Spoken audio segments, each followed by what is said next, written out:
Hey, you want to know a passive win-win-win way of making off-grid maple syrup? Well, if you do, stay tuned because that's what we're going to talk about. You see, 2 days ago, I went out and I tapped 17 maple trees.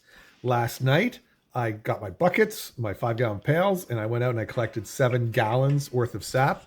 And the plan was for this morning was to go out to the new wood stove evaporator that I made. It's super simple. And I was going to start a fire on the wood stove and I was going to boil off some sap.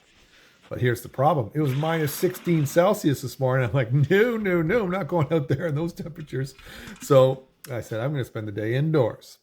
Well, this room here, it's quite a big room. It's where I spend most of my day. It's where my computer is and everything.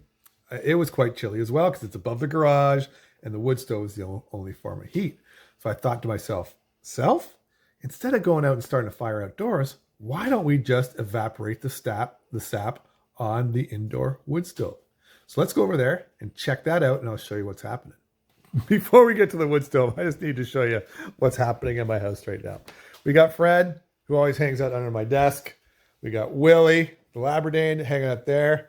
We got Buddy, Bass down. We got Biko, the crazy border collie, and lazy Charlie over here. This is how hard life is at the Ark. Anyways, got the wood stove all cranked up. And you can see I've got 4 pots. And I just got the sap in there. And we started with, I probably had close to 5 gallons total because these were all full. And you can see the scum line or whatever you want to call that in the sap there. So you can see how it's boiling down.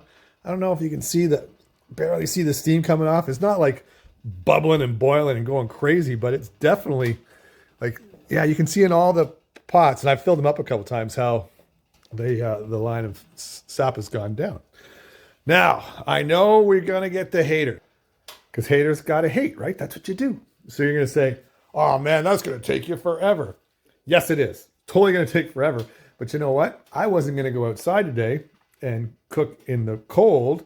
So instead of just having the sap sitting out there, not doing anything, it's in here, right? So I'm going to take this down from 5 gallons probably to 2 gallons today, which is a good, bonus for me. And then I can put those 2 gallons on the evaporator tomorrow. The next thing the haters are going to hate on is, oh my God, your wallpaper is going to peel from all the moisture in the room. Well, first of all, we don't have any wallpaper. And second of all, come on. If you live in Canada in the winter and if you heat with a wood stove, then you know exactly how dry the air is here. So let's just check that out, okay? Shall we? And I've got a monitor over here, I think. Yes. Indoor is 21%. So I've been running this wood stove since 9 a.m. It's 2:30 now, so that's 5.5 hours, and the humidity in this room is up to 21%. So anyway, I'm not saying this needs to be your final way of making maple syrup on your wood stove, but it's a great passive, like I say, win-win-win way of doing it. Why the 3 wins, okay? The first win is because we're making maple syrup, right? The second win is because now I'm pretty happy about keeping this room so warm, because usually I'm a little stingy, right, on the firewood. But now I'm like, no, I'm going to keep this room nice and warm. We'll probably open up that fire door to even warm the rest of the house, which would be kind of crazy. And the third win is I haven't used any wood in the outdoor boiler, right? So outdoor evaporator. So there we go. Win, win, win. It's, I think every day moving forward, whether I'm running the evaporator or not, I'll have some sap on the indoor wood stove and it'll evaporate down a bit, and it'll also just preheat, right? So that when I do dump it into the main evaporator outside, it won't have to come up to temperature. It'll already be at boiling or above boiling, and it'll be good to go. Anyways, guys, thought I would share that with you. So if you want a passive win-win-win way of making off-grid maple syrup, here's the way to do it. All right, see you in the next video.